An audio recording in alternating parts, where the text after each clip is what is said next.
다 자셨으면 우리 한 목소리로 같이 읽도록 하겠습니다. 시작.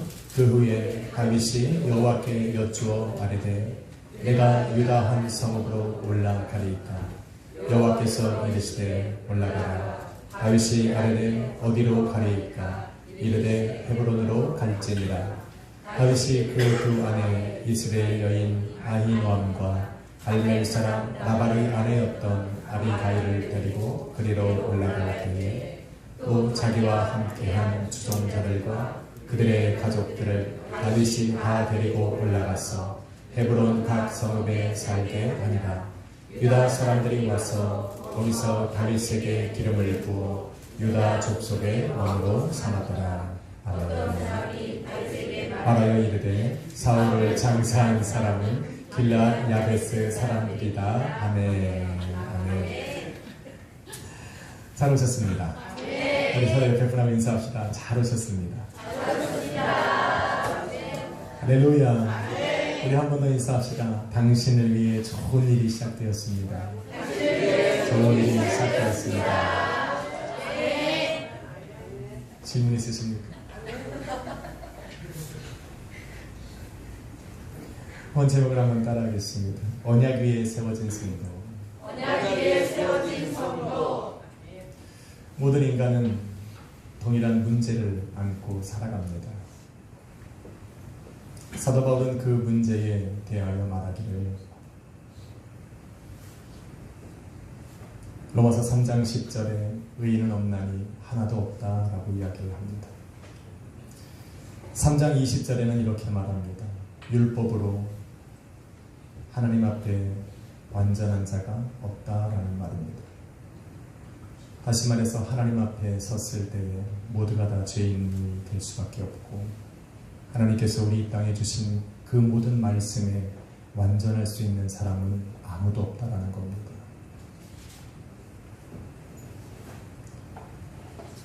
죄악 중에 태어나서 죄악 중에 살아가는 사람들은 자신들이 가지고 살아가는 그 죄악을 깨닫지도 못할 뿐더러 스스로 죄에게 치우쳐 함께 허무한 인생을 살아가고 있다라고 성경은 말을 합니다.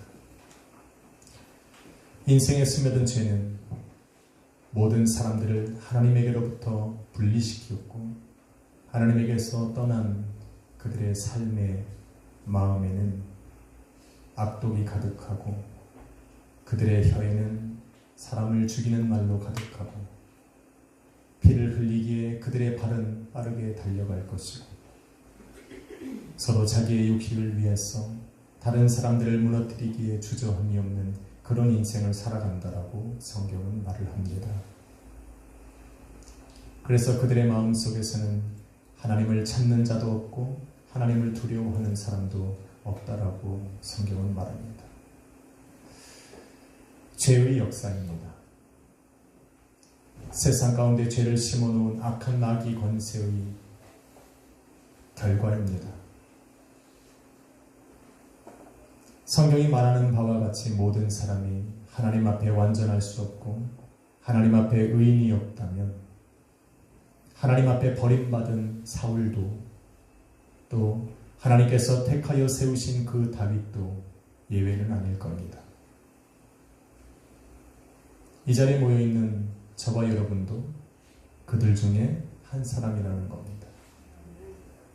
그래서 예수 그리스도의 몸된 교회를 이루어나가는 우리는 서로에게 그들의 죄를 지적하면서 너는 죄인이라 우리는 판단하고 정죄해서는 안 되는 겁니다. 성도가 할 수 있는 유일한 것은 바로 그런 사람들이 교회에 찾아왔을 때 사랑으로 용서하고 격려하고 세워주는 겁니다. 이것이 우리가 할 수 있는 유일한 일입니다. 우리 한번 인사합시다. 당신을 사랑하고 사랑합니다. 할렐루야. 우리는 우리가 할 수 있는 걸 해야 행복합니다. 예수 그리스도의 몸된 교회는 그래서 사랑할 때 사랑합니다. 서로 긍휼한 마음으로 용서하고 높여줄 때 사랑합니다.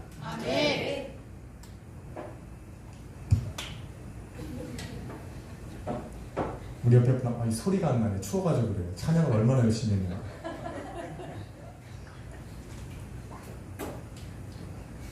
소리를 내면서 한번 해봅시다. 아이고, 안 납니다. 여러분 한번 서로 한번 해봅시다. 시작. 사랑합니다. 해보라고.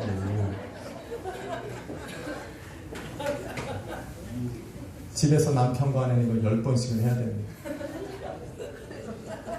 아주 그냥 쑥스러워서 도망갈 때까지 해야 합니다.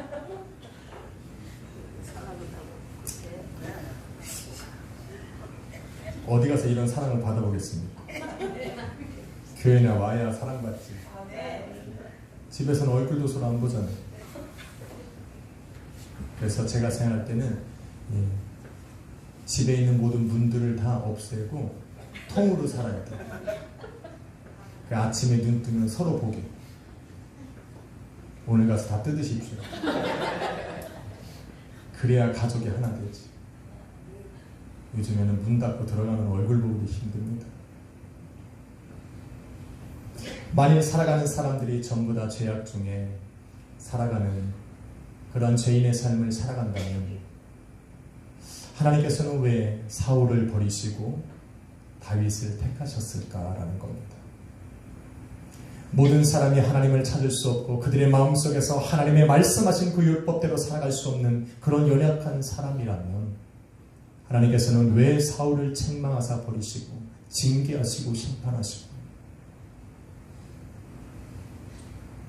하나님은 왜 다윗을 택하셔서 기름 부으셔서 다윗을 통하여 하나님의 말씀을 주시고 그 말씀대로 이 땅의 은혜의 시대를 열어가시고 계시냐는 겁니다. 사무엘하 1장은 사울이 죽은 후에로 시작하여서 저와 여러분이 읽은 본문에 보니까 다윗이 자기와 함께한 사람들과 유다 지파의 헤브론 땅으로 이동해 살았고 그 땅에서 살아가는 날 동안에 유다 지파의 사람들이 다윗에게 찾아와 그의 머리에 기름을 붓고 그들의 왕으로 세워지는 것을 볼 수가 있습니다. 전혀 다른 인생입니다. 한 사람은 하나님의 징계와 심판 가운데 죽임을 당하고 한 사람은 왕의 기름을 부음을 받아서 그 땅에서 왕이 되어지는 그런 전혀 다른 인생을 살아가게 되는 겁니다. 왜 그럴까라는 겁니다. 그런데 성경을 가만히 보면 그들의 시작이 처음부터 달랐던 것은 아닙니다. 그들의 시작은 분명 하나님의 언약에서 시작되어진 복된 인생이었습니다. 동일했다는 겁니다. 하나님께서는 그 어느 누구 한 사람도 차별함 없이 그들을 사랑으로 말씀으로 그들의 삶을 세우셨다는 겁니다. 사울에게는 어떻게 하십니까? 사무엘상 10장 6절에 보니 여호와 하나님의 영이 그 사울에게 크게 임했다라고 기록합니다.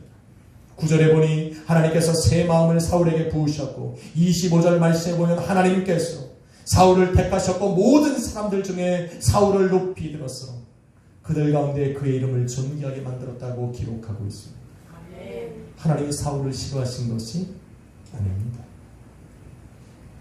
다윗에게도 마찬가지입니다. 사무엘상 16장 7절로 13절에 보면 여호와 하나님께서 그 사람의 중심을 바라보시고 사무엘 선지자를 보내서 다윗의 머리에 기름을 부으시고 13절에 보니 하나님의 영이 그에게 크게 감동하셨고 12절 말씀에 보니 하나님께서 그의 중심을 칭찬하실 뿐만 아니라 그의 아름다운 얼굴과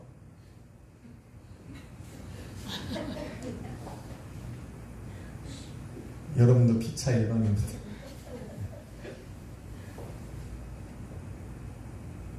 빼어난 용모와 반짝반짝한 영어로 블링블링. 지금 여러분의 옆에 앉은 분처럼 개슴치기 않느냐 저를 음흉한 눈으로 바라보지 마세요. 블링블링한 눈으로 바라보세요. 하나님께서는 그 다윗의 중심만 칭찬하실 뿐만 아니라 다윗의 외모를 칭찬하심으로 해서 모든 사람 가운데 다윗을 높이는 것을 볼 수가 있습니다. 똑같다는 겁니다. 하나님께서는 사울을 사랑하셨고 다윗을 또한 사랑하셨습니다. 이들의 시작은 그 어느 것 하나 다른 것이 없습니다. 하나님의 영이 함께 하셨고 그 머리에 기름을 부으셨고 그들의 마음에 새 마음을 주시고 모든 사람이 그들의 이름을 높여 주셨습니다. 은혜였습니다. 아닙니까?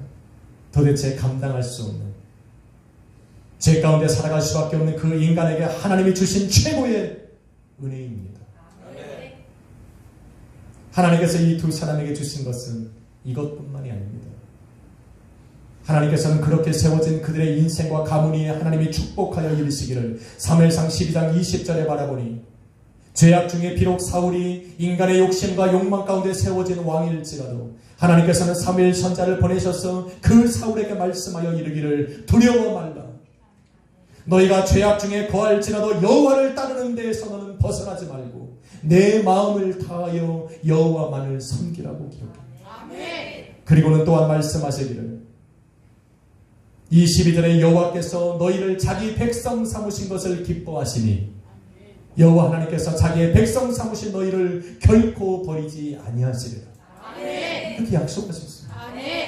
그리고는 하나님께서 그러한 언약의 말씀뿐만 아니라 축복의 말씀뿐만 아니라 경고의 선포를 하셔서 이르기를 너희는 너희를 위하여 행하신 여호와의 그 모든 일들을 기억하고 그 악을 행하지 말고 너희 마음을 다하여 그 여호와 하나님을 진실히 섬기라. 너희가 계속하여 악을 섬기며 악을 따라가면 죄악 중에 거하면 너와 너희가 세운 그 왕을 하나님께서 멸하시리라고 경고하셨습니다. 이 경고는 사랑을 바탕으로 하신 겁니다. 맞습니까? 하나님이 사랑하지 않는 사람은 경고의 말씀도 없습니다. 그러나 하나님께서 경고하셨다는 것은 너희를 사랑하기 때문입니다. 그렇게 하지 말라는 겁니다. 나로 하여금 너희를 멸하게 하시는 그 일을 하게 하지 말라는 겁니다. 다윗에게도 마찬가지입니다. 사무엘하 7장 8절로 9절에 보면 여호와 하나님께서 말씀하시기를 내가 너를 저 양치는 곳에서 너를 불러내어 이스라엘 민족의 지도자로 세웠고 내가 너가 가는 곳마다 너와 함께하여서 내가 너의 원수를 멸하실 것이고 너 이름을 그들 앞에서 위대하게 만들 것이라고 말씀하셨습니다. 또한 너의 후손에서 나올 그 아들들을 내 아들 삼고 너의 모든 자손들이 영구하리라고 말씀하셨습니다. 축복입니다. 언약이고 말씀입니다. 하나님께서 이렇게 말씀하셨기에 이루어 가실 겁니다. 그래서 우리 집사님들은 감사해야 돼요. 여러분만 잘 되는 것이 아니라 여러분에게 속한 저 자녀들은 하나님께서 영구히 붙들어 가실 것이기 때문입니다. 저는 그 믿음으로 기도나갑니다. 그러나 다윗에게도 하나님이 경고의 말씀을 주셨어요. 그러나 너희가 만일 죄를 범하면 잘 들어보십시오. 사무엘하 7장 14절에 내가 사람의 매와 인생의 채찍으로 너희를 징계하리라고 말씀하셨습니다. 하나님이 비록 다윗을 사랑하고 그의 자손들을 사랑하였지만 그들이 죄 가운데 거하고 악에 거하면 인간의 매와 인생의 채찍으로 너희를 징계할 것이라고 말씀하셨습니다. 사랑입니다. 그래서 잠언서에는 너희가 하나님 앞에 책망받을 때에 너희는 감사하고 기뻐하라고 말합니다. 왜? 하나님의 자녀니까. 하나님이 아직 너희를 사랑한다라고 하는 증거입니다. 하나님이 정말 버려버린 사람은 그냥 내어버려뒀어요. 그냥 내어버려뒀어요. 두려운 말씀입니다. 하나님이 오늘 인생의 매와 인간의 매와 인생의 채찍으로 나를 때리신다라고 하는 것은 아직 나를 자녀로 인정하고 계신다는 겁니다.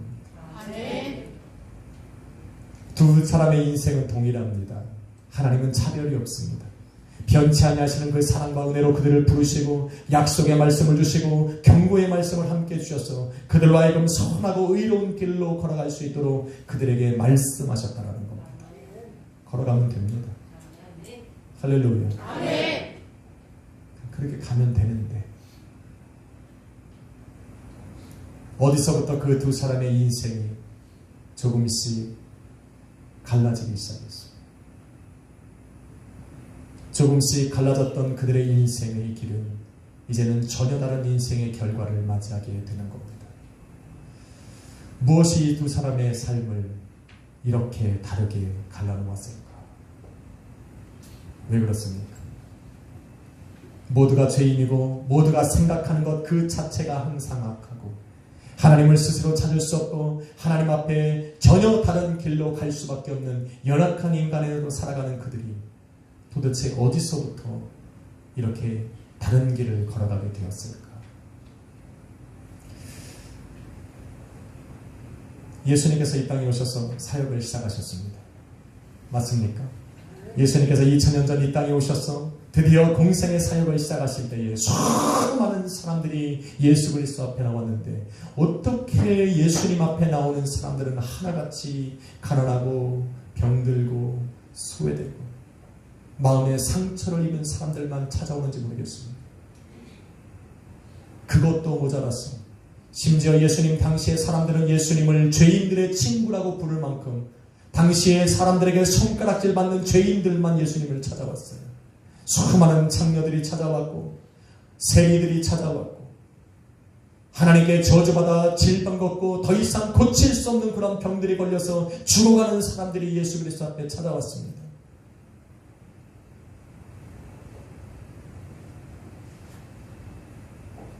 그런데 예수님께서는 그들을 외면하지 아니하시고 그들을 다 품에 안아버리셨습니다. 그리고 하나님의 말씀을 주사 너희는 하나님의 자녀라고 구원을 선포해 주셨습니다. 왜 그랬을까? 하나님 앞에 나온 그 모든 사람들의 공통점은 바로 예수 그리스도 앞에 나와서 자기의 죄를 회복했던 사람입니다. 자기의 죄를 회개하고 예수 그리스도의 피로 말미암아 정결함을 얻고 하나님의 말씀 가운데 믿음으로 말미암아 하나님의 자녀가 되었기 때문에 하나님께서는 그 모든 사람들을 한 사람도 외면하지 아니하시고 그 품에 안아주신 것입니다. 아멘. 믿으십니까? 아멘. 그랬어요.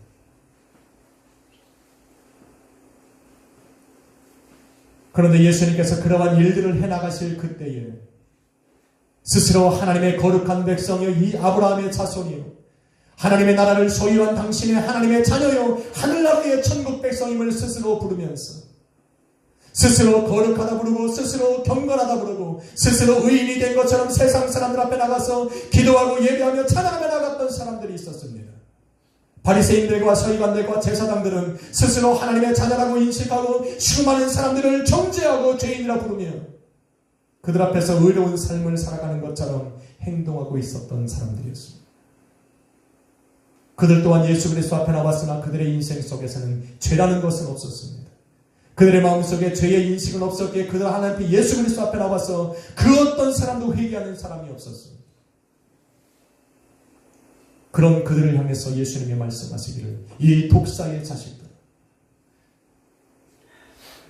그들을 징계하고 심판하고 저주하셨습니다.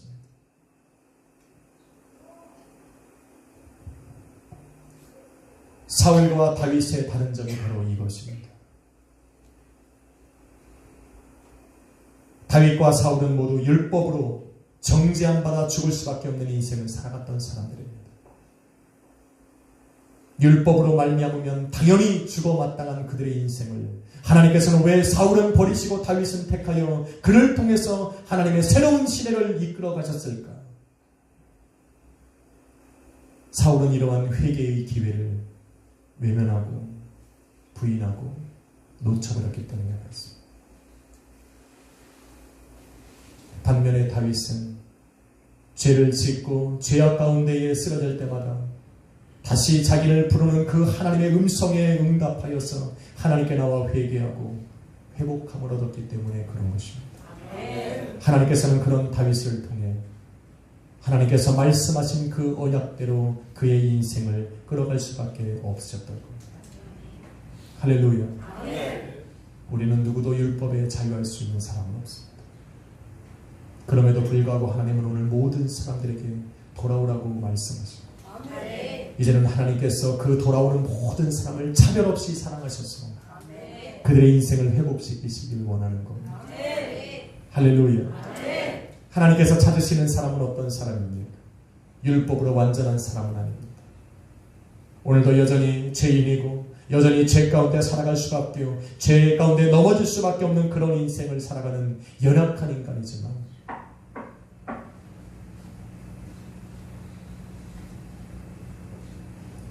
하나님께서 찾으시는 사람은 그럼에도 불구하고 여전히 하나님의 말씀을 들을 수 있는 귀를 가진 사람들이고 하나님의 음성을 듣고 하나님의 부르심에 응답하여 앞에 나가 회개하며 자신을 내어놓을 수 있는 그런 사람을 찾으시는 겁니다.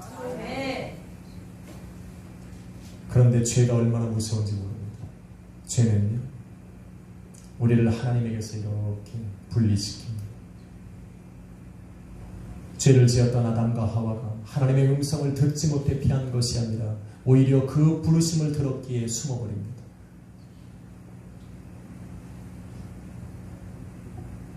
하나님께서는 이것을 알았어요. 사울과 다윗의 인생 속에 죄가 들어올 것이고 악한 마귀의 시험과 욕이 그들의 인생에 있을 것을 미리 하셨고, 정말 하나님께서는 그들의 인생 속에 그러한 시험과 욕에서 담대하게 승리하여서 그들의 인생 속에 하나님의 영광과 주권을 회복하시기를 너무나도 원하시고 기뻐하셨지만 그들이 그럴 수 없는 사람이라는 것도 아셨어요. 그래서 하나님의 사무엘상 12장 20절 말씀에 말씀하는 거예요. 비록 너희가 악에 거할지라도, 비록 너희가 악을 행하며 살아갈 수밖에 없는 그런 연약한 인생일지라도 너희가 하나님에게서 떠나지 말고 여호와를 따르는 데서 떠나지 말고 너희 마음을 다하여 여호와를 섬기라고 이야기합니다. 비록 너희의 인생 속에 악한 마귀가 죄를 심어주고 유혹과 시험으로 너희를 무너뜨리고 날마다 너희의 인생을 잡아서 무너뜨릴 수밖에 없는 환경을 너희에게 주지만, 그래서 너희가 그 죄로 말미암아 날마다 쓰러질 수밖에 없는 연약한 인생을 살아가지만, 너희가 그런 상황 속에서도 그 여호와 하나님의 부르심의 말씀과 그 음성에 외면하지 말고 도망가지 말고 피하지 말고, 할렐루야, 그 하나님이 부르실 때 그 앞에 나가서 회개하고 그 하나님의 말씀대로 그 앞에 나가 회복되어지는 삶을 살아가라고 말합니다. 그리고 비록 너희의 마음속에 죄가 들어왔을지라도 담대하게 죄를 회개함으로 너희의 마음 가운데 하나님을 모시고 그 여호와 하나님만을 섬기며 살아가는 삶을 살아가라고 말씀하고 있는 겁니다. 사울은 이것을 거부한 겁니다. 하나님이 사울을 사랑하지 아니하시고 그의 이 처음의 인생부터 그의 인생의 저주함을 선포하시는 것이 아니라 하나님의 끊임없는 부르심을 그 사울은 거부한 겁니다. 그 말씀을 가볍게 여긴 겁니다. 그러기에 끝없는 욕망과 욕심에 끌려서 누구도 돌이킬 수 없는 그 영원한 사망에까지 이르게 된 겁니다. 아무리 불러도 안 오니까 하나님이 내어버려 두시는 겁니다. 우리는 여기까지는 가면 안 됩니다. 한번 인사합시다. 부르실 때 돌아옵시다. 부르실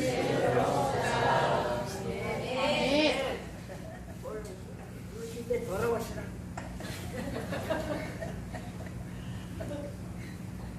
할렐루야. 하나님이 부르실 때 와야 돼. 하나님이 내 인생에 잠잠히 계시는 것 같으면 빨리 회개해야 돼요. 기도로 안 되고 예배로 안 되면 금식하며 기도하세요. 내 가슴을 치며 하나님 앞에 하나님 나를 버리지 말라고 애통해야 돼요.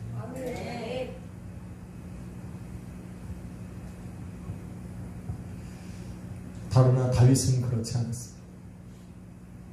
여러분, 사무엘하를 통해 바라보는 앞으로 저와 여러분이 바라볼 다윗의 인생은 인간적으로 생각하면 사울보다 더 죄악된 삶을 살았던 사람입니다. 살인하고 간음하고 모함하고 이런 추악한 인생을 살았던 사람이 다윗입니다. 그러나 그의 삶에는 회개가 있었고 그의 마음은 하나님께 있었고 그의 삶은 늘 하나님을 섬기고자 하는 그 마음으로 가득 차 있었기 때문에 하나님께서는 그 다윗을 버리지 않으신 거예요. 하나님이 탁 치시려고 하는데 잘못했다고 그러는데 어떻게 이게 지혜로운 사람이에요. 죄를 지을 수밖에 없는 그런 육신을 가지고 살아가는 내가 하나님의 징계 앞에 섰을 때 잘못했다는데 어떡할까? 하나님 나를 때리고 싶으실까? 나를 안고 싶으실까? 아니 가끔 이렇게 질문하면 하나님 날 때리고 싶을 거라고 생각하는 사람들이 있어. 그래서 맞는 거예요. 아니 그러니까 맞는 거예요. 아 부모님이 나를 사랑하지 않나 보다. 그러니까 미움만 받는 거예요. 내가 어떻게 살든 부모님은 나를 사랑해. 그런 사람은 자존감이 높아요. 뭐 잘하는 것도 없으면서 용감해. 부모는 싫은데 자기는 좋아. 지민아 그래? 아니 최소한 자녀는 그래야 됩니다. 할렐루야. 아멘. 이게 웃는 거예요, 자는 거예요. 참 예쁘게 자요. 이걸 나한테 어떻게 하라는 거야? 그래도 제가 사랑하는 거 압니까? 아, 왜 아멘을 하네요. 그래서 우리 둘만 인사합시다. I love you. 하나님이 나를 사랑하실까, 징계하시길 원하실까, 고민할 것도 없습니다. 하나님은 사랑합니다. 아멘. 그래서 하나님은 사랑이라고 그래요. 아멘. 이게 의심스러우면 좀 생각해 봐야 됩니다. 한번 인사합시다. 하나님은 당신을 너무 사랑합니다. 아니, 얼굴 보고 해야 돼요. 이분들은 평생가 이거 한 번도 못 들어봤을 수도 있어요. 한 번 더 합시다. 하나님은 당신을 너무 사랑하십니다. 할렐루야. 아멘. 사랑하는 성도 여러분, 죄 앞에 자유로운 사람은 아무도 없습니다. 그거 아시라고. 죄 앞에 자유로운 사람이 없고 죄의 유혹과 시험 앞에 당당히 설 수 있는 사람은 아무도 없습니다. 나보다 나를 더 잘 아는 사람이 2명 있는데 한 분은 하나님이시고 한 분은 마귀요. 하나님은 언제든지 나의 연약함을 채우셔서 당신의 선한 길로 나를 인도해 가실 수도 있는데 마귀도 나를 너무 잘 알았어. 마음만 먹으면 나를 무너뜨릴 수 있는 사람이 바로 마귀입니다.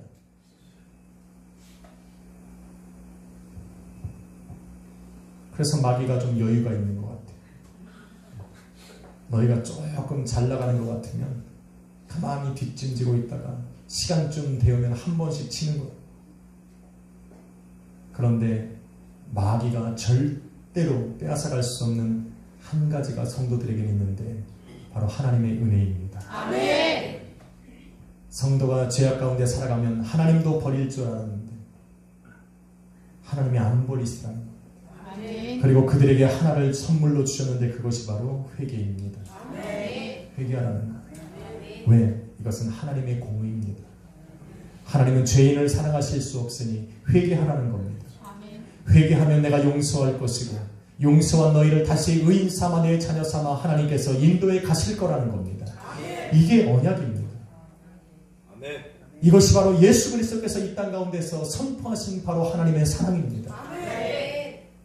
여러분, 회개라고 하는 것은 죄로 말미암아 무너졌던 나의 삶을 하나님께서 보수하실 수 있도록 열어드리는 기회인 겁니다.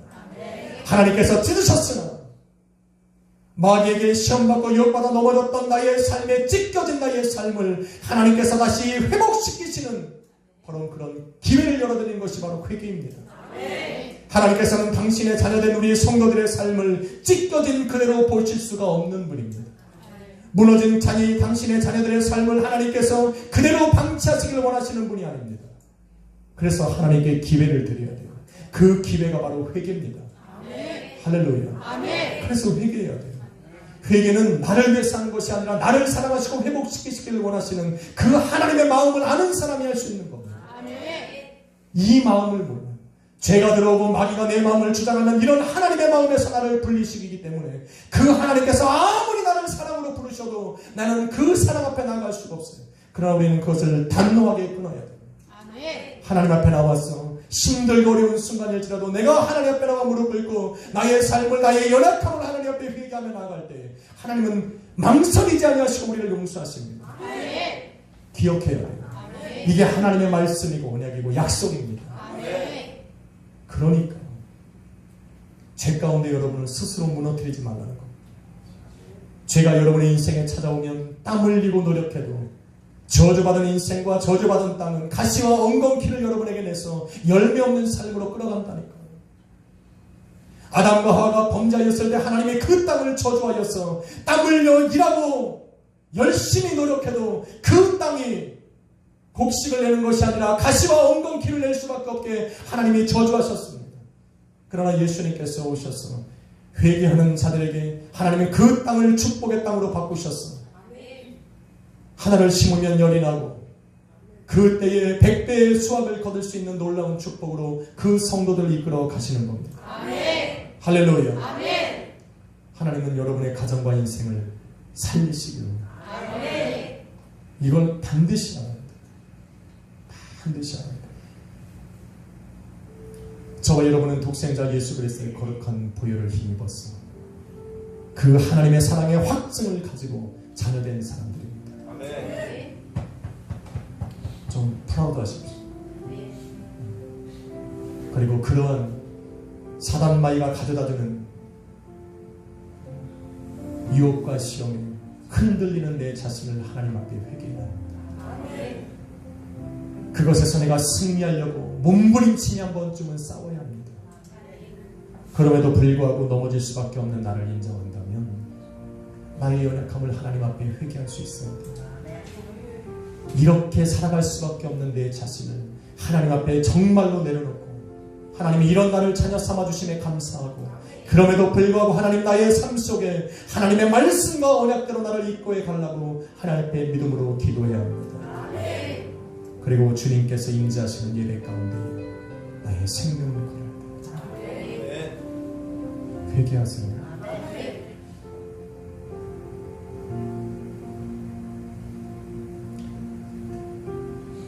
그 하나님 앞에 나아가서 하나님의 용서와 공의와 사랑을 구할 수 있는 사람, 바로 그 사람이 언약에 세워진 성도입니다. 오늘도 내가 회개하며 나갈 때 나를 부르시고 자녀 삼으심을 기뻐하시고 다시 한번 내 삶을 회복시키시다 당신의 손으로 나를 회복시키시는 그 하나님의 말씀을 믿고 나아가는 사람, 그 사람이 바로 언약에 나의 인생과 가정과 교회를 세워나가는 성도입니다. 그렇게 살아가십시오. 한 주간 살아가면 여러분 또 쓰러질 수 있습니다. 상관없습니다. 그러나 몸부림치며 싸워보십시오. 그래도 안 될 때 하나님 앞에 회개하고 또 일어나는 겁니다. 저는 그렇게 살아갑니다. 오늘도 내게 그렇게 은혜를 주신 그 하나님 앞에 오늘도 저는 하루하루 살아갑니다. 여러분도 그렇게 살아가십시오. 다윗을 세우셨던 하나님, 다윗을 통해서 그 약속의 말씀으로 새 시대를 시작하셨던 그 하나님께서 저와 여러분의 인생도 그렇게 시작해 나갈 것입니다. 기도하겠습니다. 사랑과 내가 만의 신하와